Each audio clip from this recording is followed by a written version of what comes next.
بشائر الإيمان منارة الإحسان وللهدى عنوان. Alhamdulillah, pada 17 Agustus 1945 kemerdekaan Republik Indonesia dideklarasikan. Kemerdekaan Republik Indonesia diproklamirkan oleh para pendiri bangsa ini. Kemerdekaan yang diraih oleh bangsa Indonesia ini bukanlah hadiah dari siapapun, bukanlah pemberian dari para penjajah, bukanlah hadiah dari Belanda, bukanlah hadiah dari Portugis, bukanlah hadiah dari Jepang, bukan hadiah dari negara manapun. Kemerdekaan Republik Indonesia juga tidak dibantu oleh siapapun, oleh negara manapun. Tetapi kemerdekaan yang kita raih, kemerdekaan yang alhamdulillah bisa kita nikmati bersama ini adalah murni rahmat dan karunia serta anugerah dari Allah Subhanahu wa ta'ala.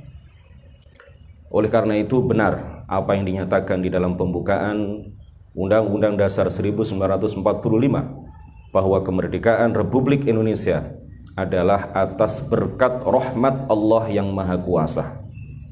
Allah lah yang memberikan kemenangan kepada kita semuanya. Allah lah yang menganugerahkan kemerdekaan kepada kita semuanya. Para pahlawan, para pejuang, mereka berikhtiar untuk memerdekakan Republik Indonesia dari tangan penjajah.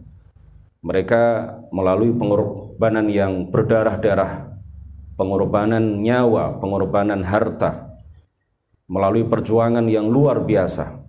Mereka dengan gagah berani berperang melawan penjajah, berperang melawan musuh-musuh Indonesia, musuh-musuh Islam yang menjajah tanah air kita, tanah air Indonesia.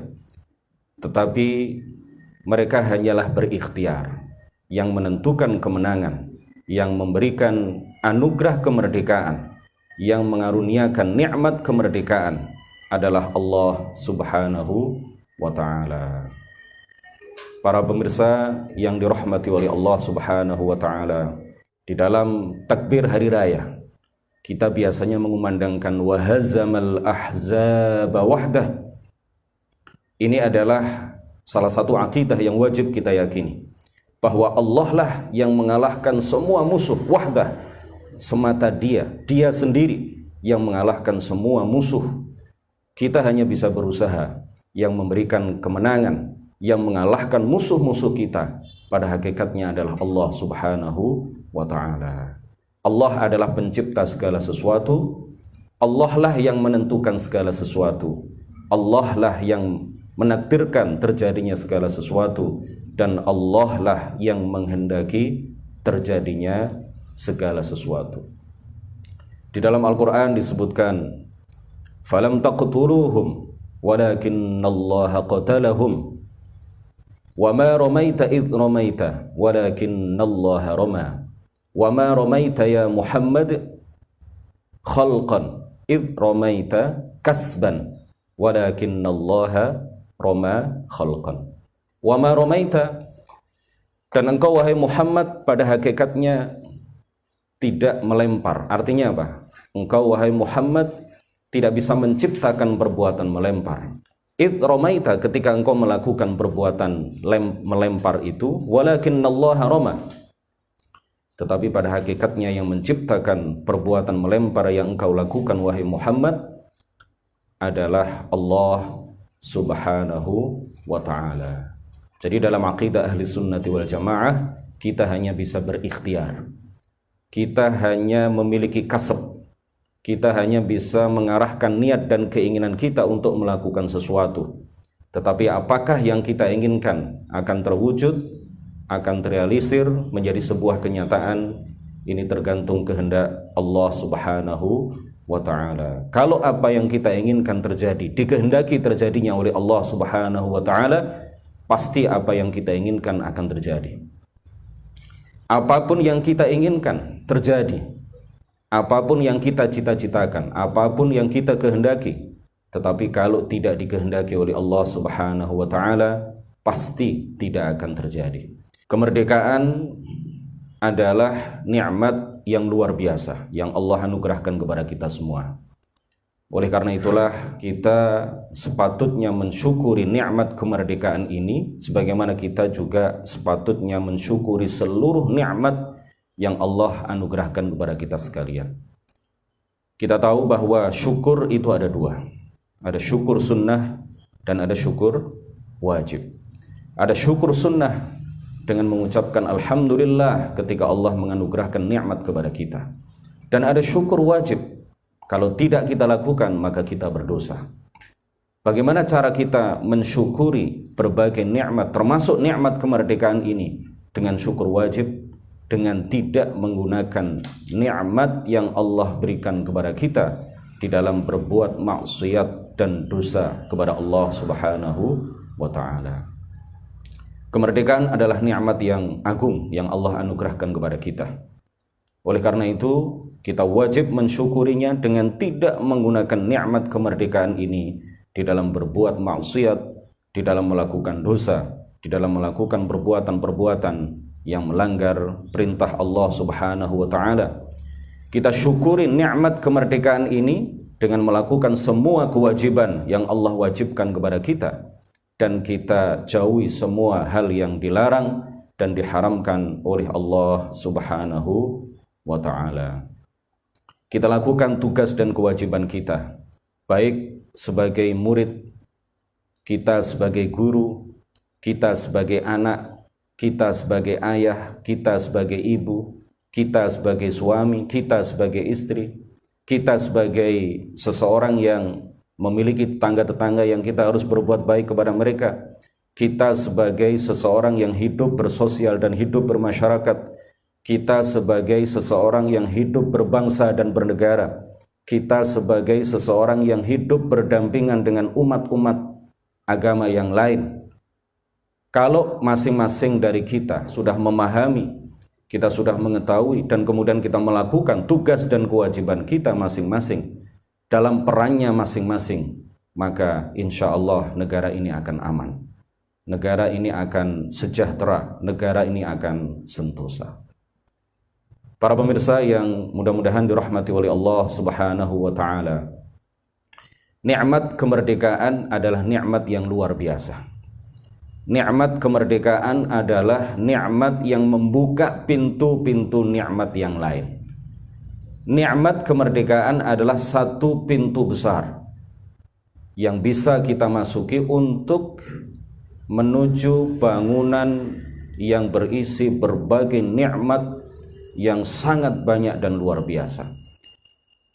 Dengan nikmat kemerdekaan kita bisa merasakan berbagai nikmat yang lain. Dengan nikmat kemerdekaan kita bisa beribadah dengan leluasa.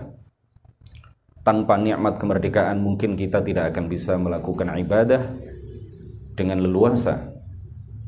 Dengan nikmat kemerdekaan kita bisa belajar seperti ini. Dengan nikmat kemerdekaan kita bisa melakukan kajian-kajian Islam, baik offline maupun online. Tanpa nikmat kemerdekaan mungkin kita tidak akan bisa merasakan nikmatnya belajar online seperti ini. Alhamdulillah, dengan nikmat kemerdekaan kita bisa merasakan berbagai nikmat yang luar biasa. Tanpa nikmat kemerdekaan kita mungkin akan terbelenggu dengan banyak sekali belenggu. Dengan nikmat kemerdekaan, alhamdulillah, kita terbebas dari berbagai belenggu. Ya, kita bisa melakukan banyak sekali hal yang bermanfaat untuk kehidupan kita, baik di dunia maupun di akhirat. Oleh karena itulah, marilah kita bersama-sama merawat nikmat kemerdekaan ini, jangan sampai terlepas dari diri kita. Kita rawat nikmat kemerdekaan ini, jangan sampai tercabut dari kita. Kita alhamdulillah sudah 75 tahun merdeka. Usia kemerdekaan yang tidak sedikit. Alhamdulillah, berbagai hal sudah dilakukan oleh negeri ini. Berbagai pembangunan telah dilakukan oleh negeri ini. Oleh karena itulah, kemerdekaan yang sudah kita rasakan selama 75 tahun ini, marilah terus kita lestarikan. Marilah terus kita jaga. Marilah terus kita rawat. Dengan cara apa kita merawat kemerdekaan? Yaitu dengan cara terus membangun dan memperbaiki negeri ini. Dari mana kita mulai membangun dan memperbaiki? Jangan muluk-muluk ya, saya ingin memperbaiki negeri ini, kemudian ingin menjadi presiden dan seterusnya. Nah ini cita-cita yang tidak apa-apa, boleh-boleh saja. Tapi ini terlalu muluk-muluk. Nanti kalau nggak jadi presiden tidak mau berperan di dalam memperbaiki dan membangun negeri ini. Tidak, tetapi dengan peran kita masing-masing, santri, kiai dan lain sebagainya, apapun profesi kita, kita bisa melakukan perbaikan-perbaikan dan pembangunan-pembangunan terhadap negeri tercinta ini. Para pemirsa, kita mulai dari diri kita sendiri. Kita bangun diri kita perbaiki diri kita bangun keluarga kita perbaiki keluarga kita. Kita berusaha untuk menjadi orang yang soleh, pribadi-pribadi yang soleh. Pribadi-pribadi yang soleh akan melahirkan keluarga-keluarga yang soleh. Keluarga-keluarga yang soleh akan mewujudkan masyarakat yang soleh. Nah, kesolehan sosial, kesolehan masyarakat itu dimulai dengan kesolehan pribadi. Bagaimana cara kita mencapai untuk menjadi pribadi-pribadi yang soleh? Tidak ada cara lain kecuali dengan menjadi orang-orang yang berilmu, mengamalkan ilmu yang kita pelajari dan menyampaikan ilmu yang kita pelajari kepada sebanyak-banyaknya orang, kepada orang-orang yang kita cintai, kepada jamaah, kepada santri, kepada siapapun. Kalau ini sudah kita lakukan, maka insya Allah negara ini akan aman, negara ini akan damai, negara ini akan sejahtera, negara ini akan terhindar dari berbagai perbuatan-perbuatan jahat. Bisolahil fardi tubnal mujtama'at wa tartaqil muassasat wa tabtarrul jarimah wa yartahul watan. Itu apa yang dikatakan oleh Asy-Syahid Samahatul Syekh Nizar Halabi. Beliau orang yang dibunuh oleh orang-orang Wahabi. Beliau terbunuh di tangan orang-orang Wahabi sebagai syahid di bulan Agustus tahun 1995 di Beirut, Lebanon. Beliau adalah pejuang ahlu sunnah yang luar biasa.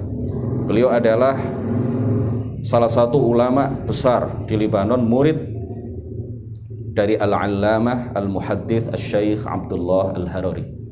Dengan berbagai pengalaman yang beliau rasakan sebagai seorang pejuang, sebagai seseorang yang berdakwah puluhan tahun di tengah-tengah masyarakat, beliau mengatakan bisolahil fardi, dengan kesolehan pribadi, tubnal mujtama'at, maka masyarakat ini akan dibangun. Wa tartaqil muassasat, dan lembaga-lembaga akan semakin maju. Wa tabtarrul jarimah, perbuatan-perbuatan pidana, perbuatan-perbuatan yang melanggar syariat, perbuatan-perbuatan haram, perbuatan-perbuatan dosa, tabtar, akan terputus.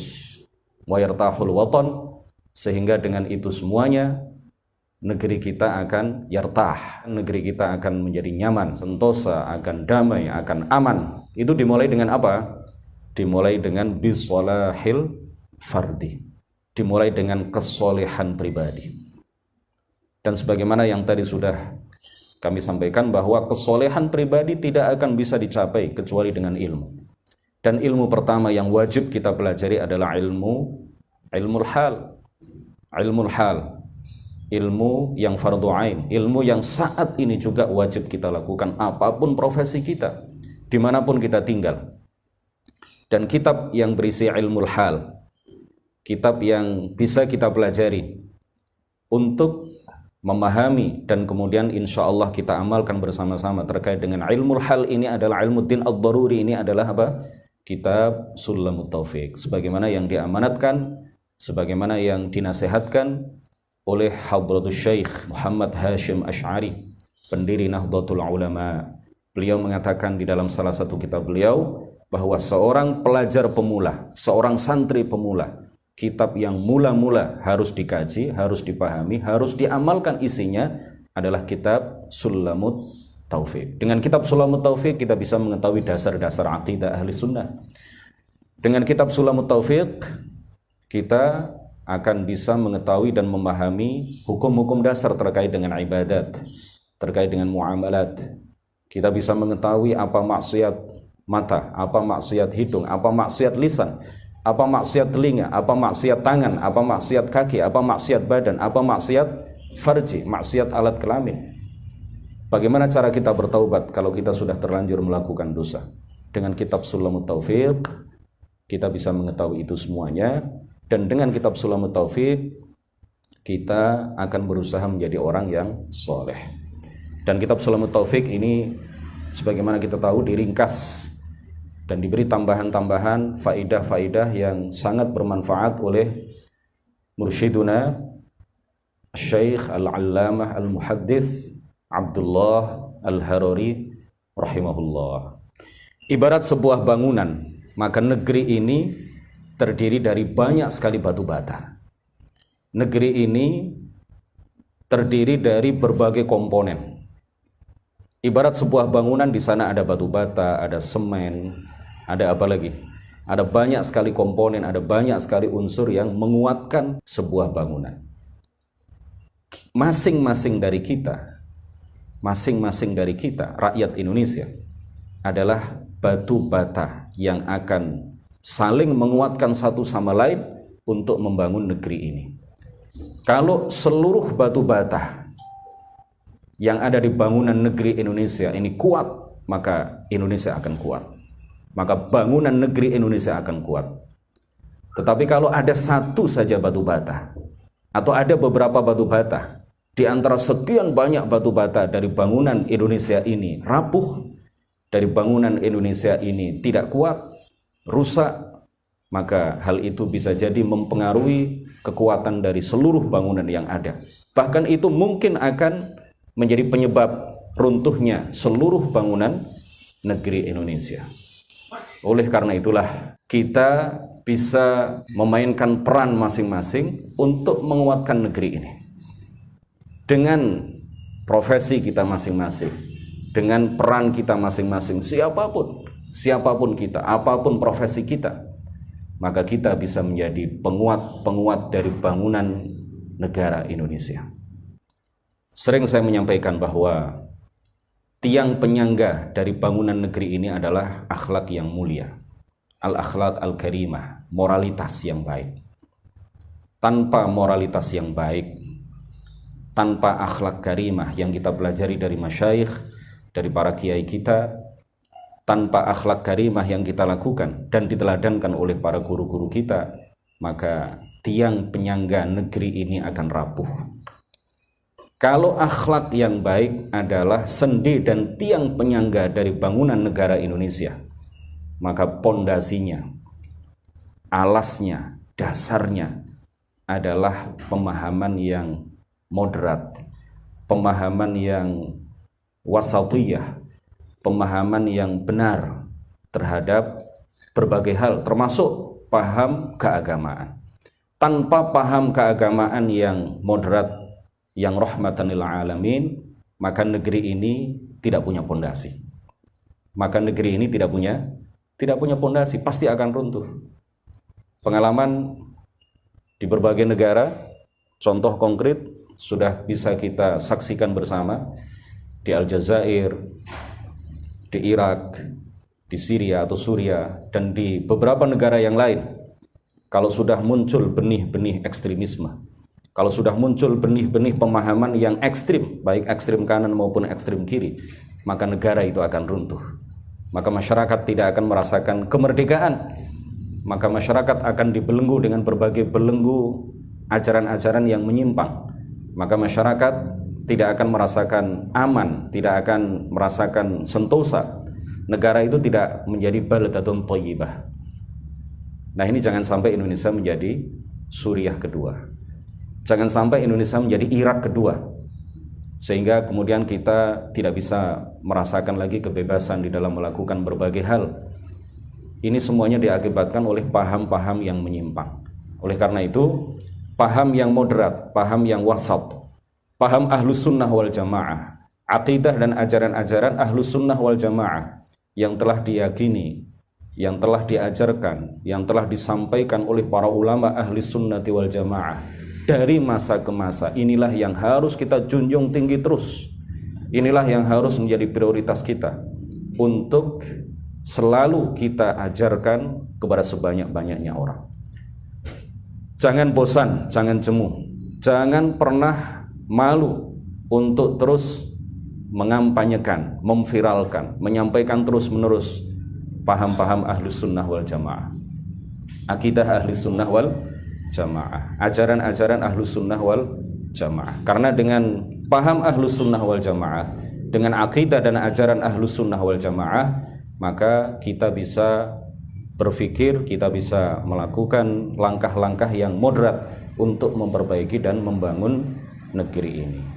Kita jangan seperti orang-orang yang menghidupkan kembali paham Khawarij. Kita jangan menjadi orang-orang yang menghidupkan kembali paham takfir, takfir syumuli, paham pengafiran secara menyeluruh kepada setiap orang yang tidak sepaham. Kita jangan sampai terkontaminasi pikiran kita, teracuni pikiran kita dengan paham-paham menyimpang seperti itu. Orang-orang yang rusak dan meluluh lantakkan, memporak-porandakan Irak, Aljazair, Afghanistan, Syria, dan beberapa negara yang lain, mereka terpengaruh dengan ajaran-ajaran Khawarij ini. Ajaran Khawarij mengajarkan kepada mereka bahwa setiap pemerintah yang tidak berhukum dengan hukum Islam, setiap pemerintah yang tidak memerintah dengan hukum-hukum Islam, walaupun dalam satu permasalahan yang kecil, maka pemerintah itu adalah pemerintah taghut, maka pemerintah itu adalah pemerintah yang kafir, maka pemerintah itu adalah pemerintah yang harus diberontak, harus diturunkan, harus dilengserkan. Dan mereka juga punya pemahaman bahwa masyarakat di suatu pemerintahan yang tidak menggunakan hukum Islam, jika mereka tidak mau memberontak kepada pemerintah yang tidak berhukum dengan hukum Islam tersebut, maka masyarakat yang di bawah pemerintahan yang seperti itu, mereka juga kafir. Halal darah mereka, boleh disembelih, boleh dibunuh, boleh dibom, boleh dicuri harta mereka, karena mereka adalah orang-orang kafir yang halal darah mereka, halal harta mereka. Nah, pemahaman-pemahaman seperti inilah yang akan memporak-porandakan sebuah negeri. Pemahaman-pemahaman ekstrim seperti inilah yang akan meluluh lantakkan sebuah negeri. Pemahaman yang ekstrim seperti inilah yang akan meruntuhkan bangunan negeri. Kita tidak mau Indonesia dihuni oleh orang-orang yang memiliki pemikiran-pemikiran ekstrim seperti itu.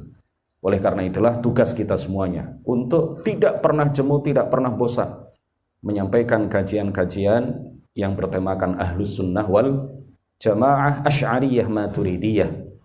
Kita junjung tinggi terus akidah yang benar ini, ajaran-ajaran yang benar ini, kita pelajari dan kita ajarkan kepada sebanyak-banyaknya orang melalui cara belajar yang tepat, melalui cara belajar yang benar, sesuai dengan tuntunan dan sesuai dengan apa yang diteladankan oleh para ulama kita dari masa ke masa. Kita kaji terus ilmu ahli sunnati melalui bimbingan para guru yang bersanad, yang punya guru dan gurunya punya guru, dan begitu seterusnya sampai bersambung kepada Rasulullah Sallallahu Alaihi Wasallam.